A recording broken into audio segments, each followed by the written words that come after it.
Welcome to True Crime Case Files, where we unravel dark, twisted stories of real-life crimes.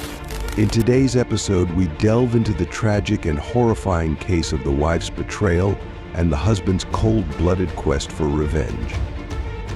Join us as we uncover the chilling details surrounding the brutal murder of Jenny Braise and the terrifying revenge orchestrated by her husband, Arthur.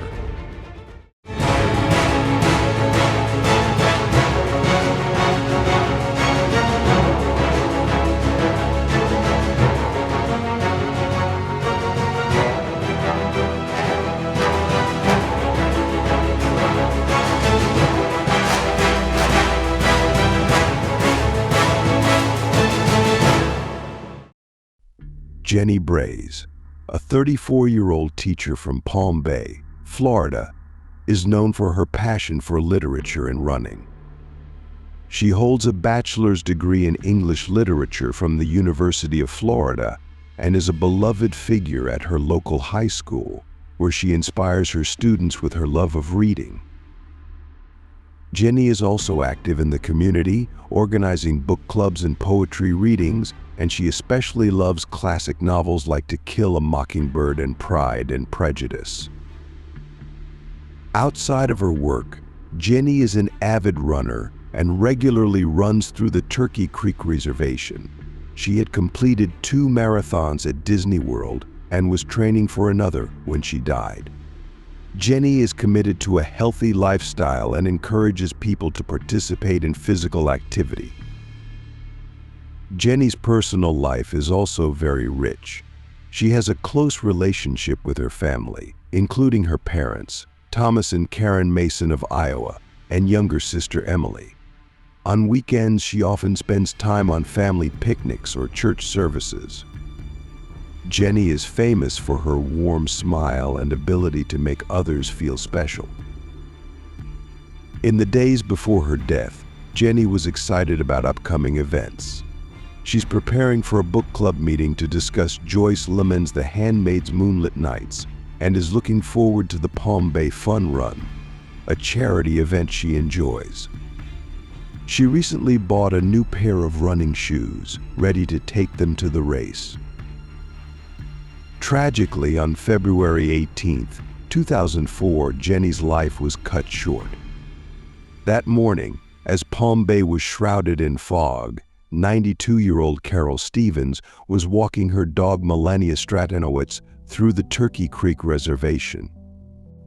Carol's dog began barking and pulled toward a cluster of trees, attracting Carol's attention. When she got closer, she saw Jenny lying on the ground, lifeless from being shot. Horrified, Carol called 911 with shaking hands, trying to convey the severity of the situation. She was instructed to stay at the scene until authorities arrived. Minutes passed like hours as she waited, the surrounding fog seeming to thicken before the tragedy. Finally, the sirens grew louder and Palm Bay police and paramedics arrived, but the haunting image of Jenny's body under the trees remained a painful memory for Carol. The peaceful Turkey Creek Reservation quickly turned into a crime scene on February 18, 2004. Red and blue police lights flashed in the fog as officers secured the area with colored crime scene tape yellow, keeping curious people away. Local reporters from WESH 2 News and WKMG News 6 arrived, eager to cover the shocking murder of Jenny Braise, a beloved Palm Bay teacher. Medical staff confirmed Jenny died at the scene. Next to her body was a disturbing note written in her own blood, "I am a liar." This added a coldly personal element to the crime. Detectives Carell Harrison and Brielle Honley lead the investigation. Harrison, an experienced detective, and Honley, a promising young officer, are both deeply affected by the brutal nature of the crime. Jenny was shot twice at close range. Both bullets hit her in the eye, seriously injuring her. The scene was meticulously examined. Forensic teams took photos, collected evidence, and searched for the 9mm handgun used in the murder. Signs of a struggle were evident, and a broken tree branch nearby showed that Jenny had fought back. Detectives and officers interviewed locals and searched for clues, hoping someone had seen or heard something that could help solve the case. An autopsy confirmed Jenny had been shot twice with a 9mm gun, reinforcing the belief that the attack was personal.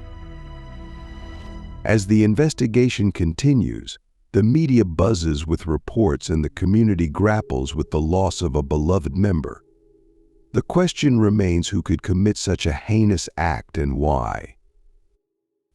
Carol Stevens, who found Jenny Braise's body, was extremely shocked when she spoke to police.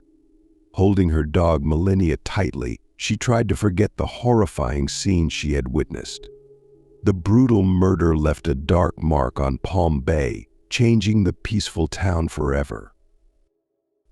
Detectives Correll Harrison and Braise Honley worked hard on the case, knowing that every detail was important.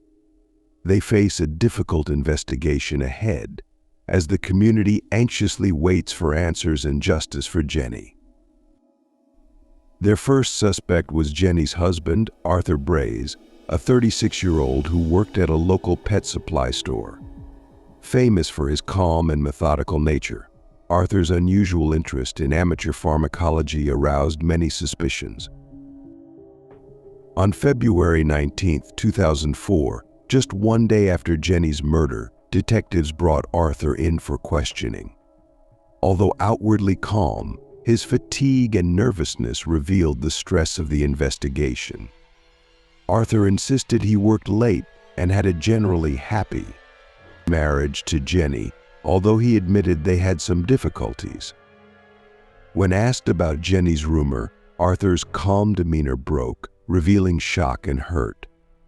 He denied knowledge of any infidelity, but his strong reaction raised suspicions.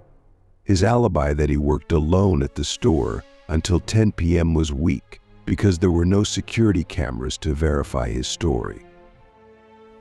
The knowledge of chemicals from Arthur's hobby makes detectives wonder if he could use this knowledge to commit crimes. He became increasingly frustrated as he maintained his innocence.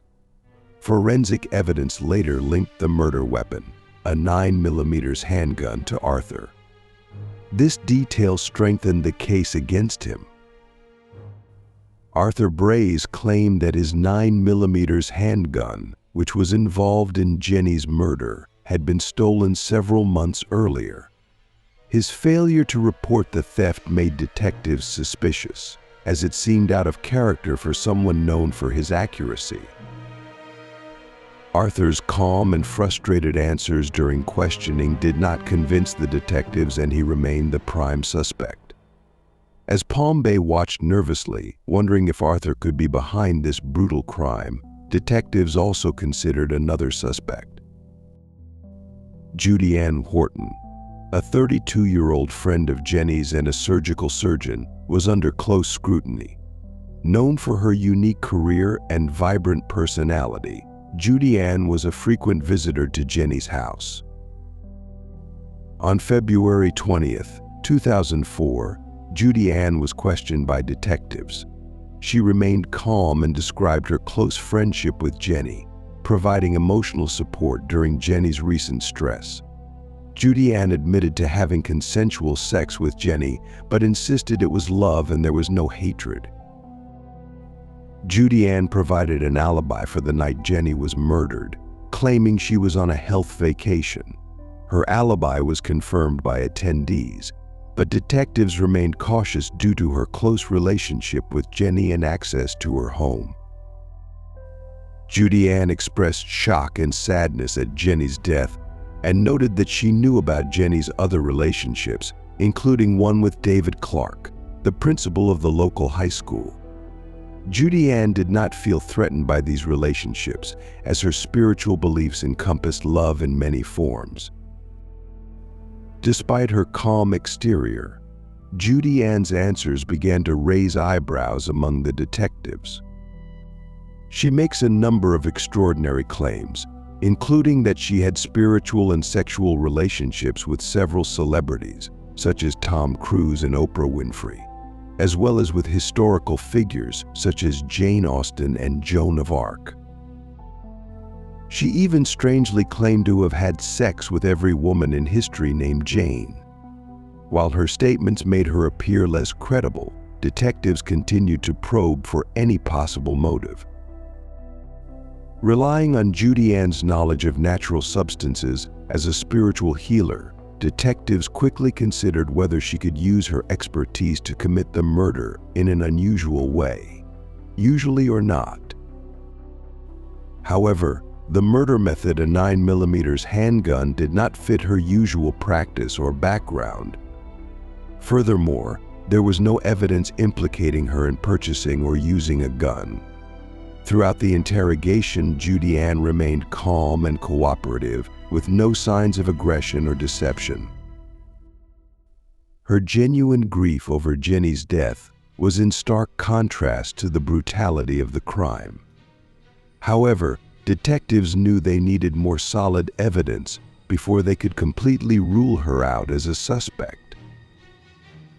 Then, on February 22, 2004, Palm Bay police received a major breakthrough in the case. It was a warm, sunny afternoon when 98-year-old Maria Mae Cleeton, a local retiree, was cleaning out her garage. While rummaging through old boxes, she found an unmarked VHS tape.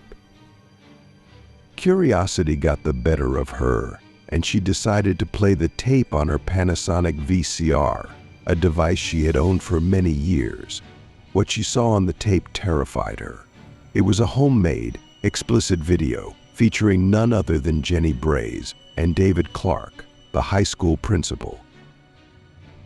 Overwhelmed by what she had just witnessed, Maria Mae, already in fragile health, almost had a heart attack.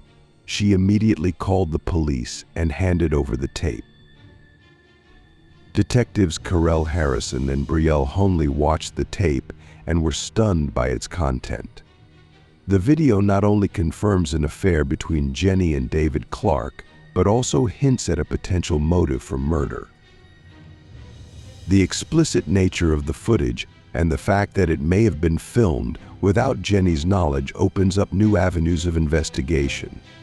Could this tape be a reason to keep Jenny quiet, or is someone trying to prevent it from being leaked? The discovery of the VHS tape added a shocking new detail to the case.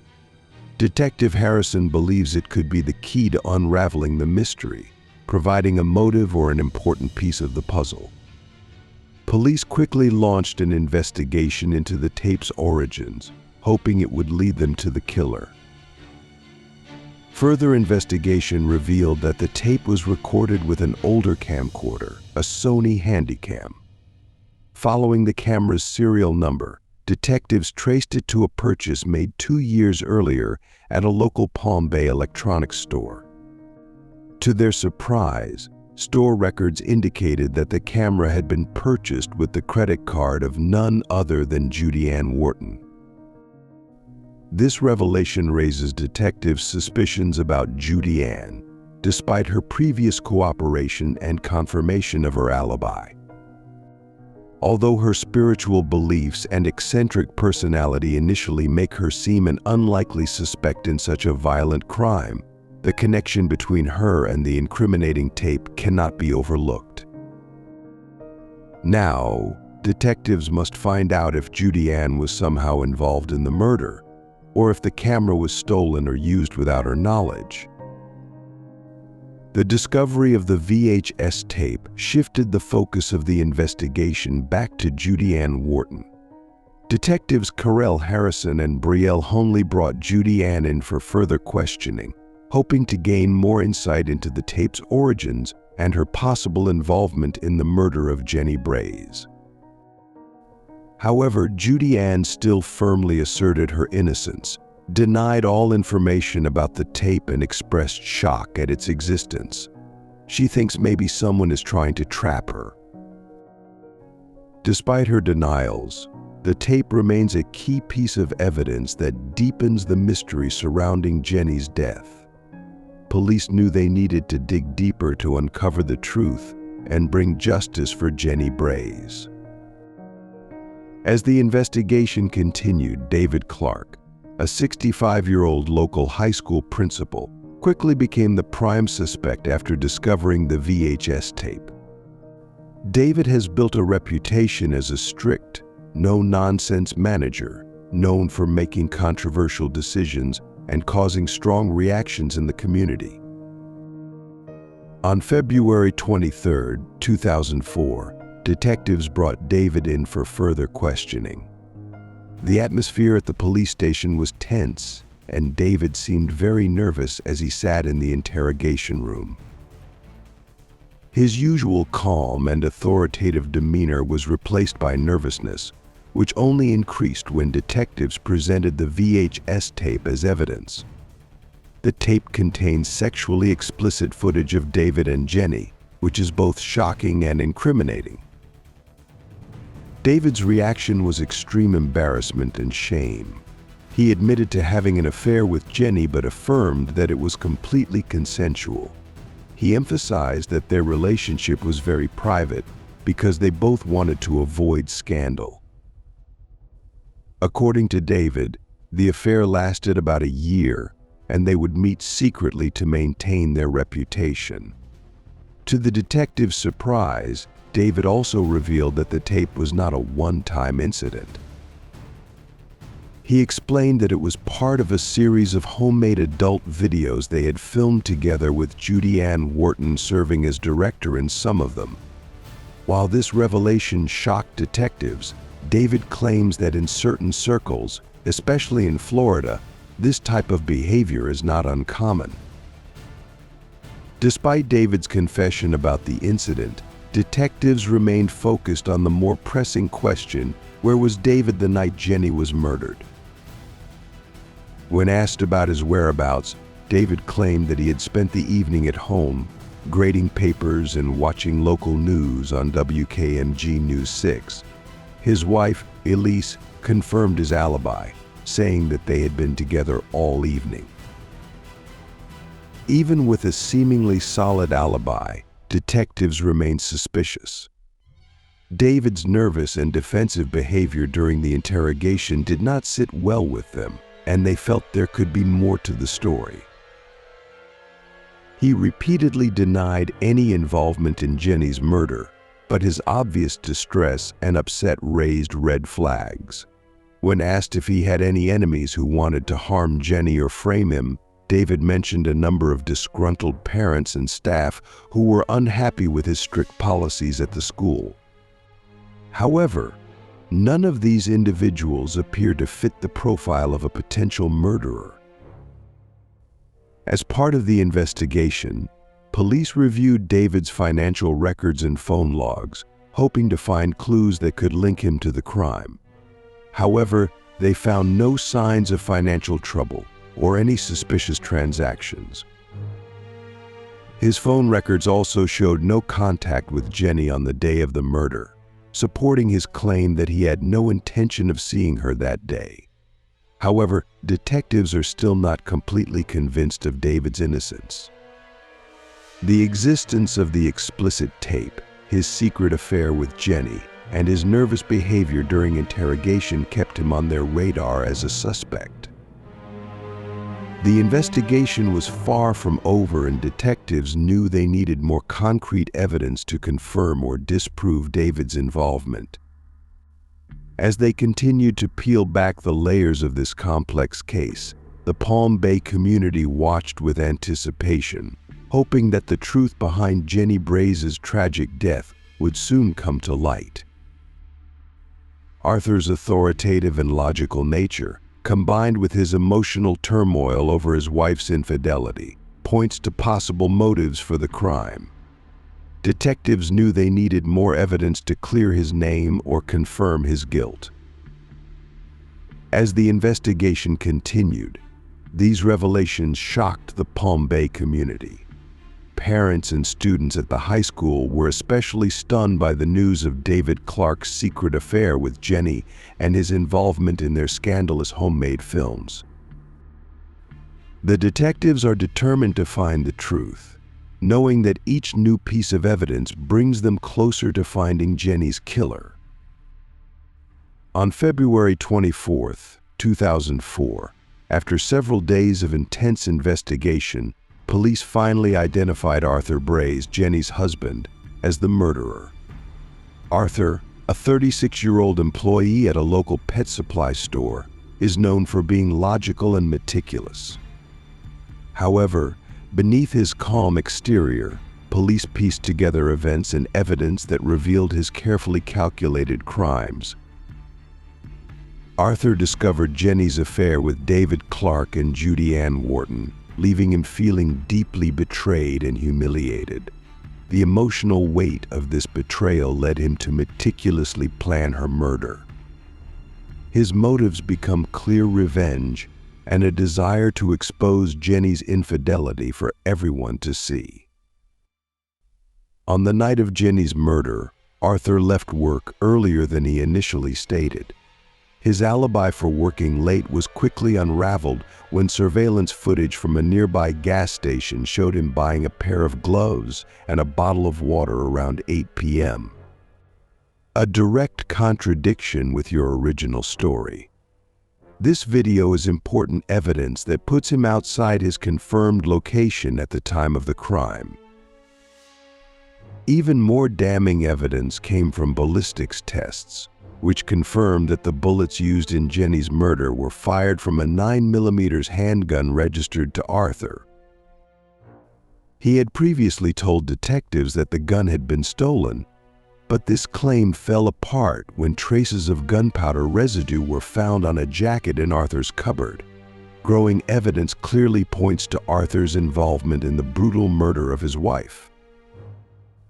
On the sunny morning of February 24th, armed with an arrest warrant, detectives Carell Harrison and Brielle Honley went to Arthur's house. It was a tense moment when they knocked on his door, knowing they were about to confront the man responsible for Jenny's death. Arthur opened the door looking tired and stressed. When detectives informed him that he was under arrest for his wife's murder, he appeared shocked but did not resist. His demeanor suggested resignation, as if he had been waiting for this moment. Detectives handcuffed him and led him to a police car, while shocked neighbors looked on in disbelief. Arthur's arrest sent shockwaves through Palm Bay's tight-knit community. Jenny's family, still struggling with grief over her tragic death, were devastated to learn that Arthur was her killer. They trusted him, never expecting that the man closest to Jenny could commit such a heinous crime. Their grief now compounded by a sense of betrayal. They struggled to understand how someone they had welcomed into their lives could have committed such an act. When Arthur was arrested, the detectives pondered the complexity of the case. The investigation uncovered a web of secrets and lies that eventually led them to the truth. The overwhelming evidence left them in no doubt that they had the right man. Arthur's arrest brought some degree of closure to the Palm Bay community, but it also left lingering questions about how such a tragedy could happen in such a seemingly unlikely family. As usual. However, the journey to find justice is far from over. Arthur Braise's trial began on May 15, 2005, in Brevard County Court. The case captivated the community, dominating local headlines for months. The courtroom was packed with reporters, family members, and curious residents who came to witness the proceedings and see justice finally served for Jenny. The prosecution, led by District Attorney Sarah Goubert, a tough and methodical 45-year-old with a reputation for thoroughness, built a compelling case against Arthur. Goubert argues that Arthur meticulously planned Jenny's murder out of jealousy and anger over her affairs. She methodically produces incriminating evidence: gunpowder residue found on Arthur's jacket, surveillance footage that contradicts his alibi, and ballistics evidence linking the bullets with his shotgun. Each piece of evidence painted a clear picture of Arthur's guilt. During the trial, the prosecution, led by District Attorney Sarah Gubert, used surveillance footage, ballistics evidence, and a note scrawled in Jenny's blood that read, "I am a cheater," as strong evidence of Arthur's guilt and motives. Gubert believes that this note clearly reflects Arthur's anger and desire for revenge. The defense attorney, Robert Lackley, an experienced lawyer with a calm and sharp intellect, countered by arguing that the evidence was circumstantial.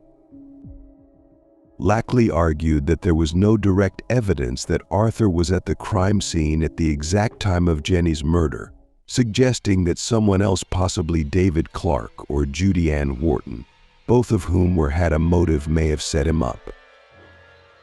Throughout the trial, Jenny's family sat in the front row of the courtroom, their faces a mixture of grief, disbelief, and determination. They listened attentively as witnesses gave testimony and evidence was presented. The emotional toll of the trial was evident, especially when the infamous VHS tape was played in court. Graphic footage of Jenny's affair with David Clark, principal of a local high school, shocked the court and left a lasting impression on all present. After 2 weeks of intense and emotional testimony, the case was handed over to the jury. For 3 long days, the jury weighed the evidence before reaching its final verdict. On June 3, 2005, the courtroom was filled with silence and suspense as the jury foreman stood to announce the decision. The verdict was given: Arthur Braise was convicted of first-degree murder. When those words were read aloud, Arthur showed little emotion. His face was pale and expressionless, as if he had accepted his fate. Arthur was sentenced to 500 years in prison without the possibility of parole, ensuring that he would spend the rest of his life behind bars. For Jenny's family, the verdict brought a mixture of relief and sadness. Even though justice was served, it could never bring Jenny back, and the pain of losing her in such a tragic way still lingered within them. The once peaceful Palm Bay community was also hit hard. Some residents feel a sense of closure and believe that justice has been served, while others are still struggling to accept the fact that Arthur, a man many trusted, could commit such a brutal and calculated crime. In the months that followed, the case sparked community debate about domestic violence and the underground struggles that often take place behind closed doors. People began to question how well they really knew their friends and neighbors. Local organizations have responded by organizing workshops and awareness campaigns focused on recognizing and preventing domestic violence. Jenny's story has become a poignant reminder of the importance of communication, support, and vigilance in relationships. After the trial, life in Palm Bay began to move forward, even though the scars of the tragedy remained. David Clark, once a respected high school principal, has faced public backlash. His affair with Jenny, along with the explicit VHS tape, damaged his reputation beyond repair. In the face of growing criticism, David resigned from the school and moved to a small town in Georgia, seeking anonymity and a new start. Although he was never charged with any crime in connection with Jenny's death, the scandal continued to haunt him. Judy Ann Wharton, Jenny's close friend and another prime suspect, has returned to her work as a metaphysical surgeon and spiritual healer. Although she was cleared of any wrongdoing, the negative attention surrounding the incident affected her business. In an effort to regain trust and heal the community, Judy Ann held a public healing ceremony in Jenny's memory. She invited those who knew and loved Jenny to join in a collective memorial. This event helped Judy Ann reconnect with the community, and over time, she began to rebuild her reputation. Meanwhile, Arthur Braise, currently serving a life sentence without parole, gradually adjusts to life in prison. He participated in counseling and anger management programs, but the weight of his actions continued to haunt him. Occasionally, he wrote to his children, expressing hope that one day they might understand his actions, even though reconciliation seemed difficult. Many years on, the memory of Jenny Braise remains a poignant chapter in Palm Bay's history. The resilience of her community and commitment to honoring her legacy have ensured that her spirit lives on, especially through the causes and activities she is passionate about. The tragedy of her death is a reminder of the complexity of human relationships, the devastating consequences of betrayal and revenge, and the importance of recognizing and preventing violence family.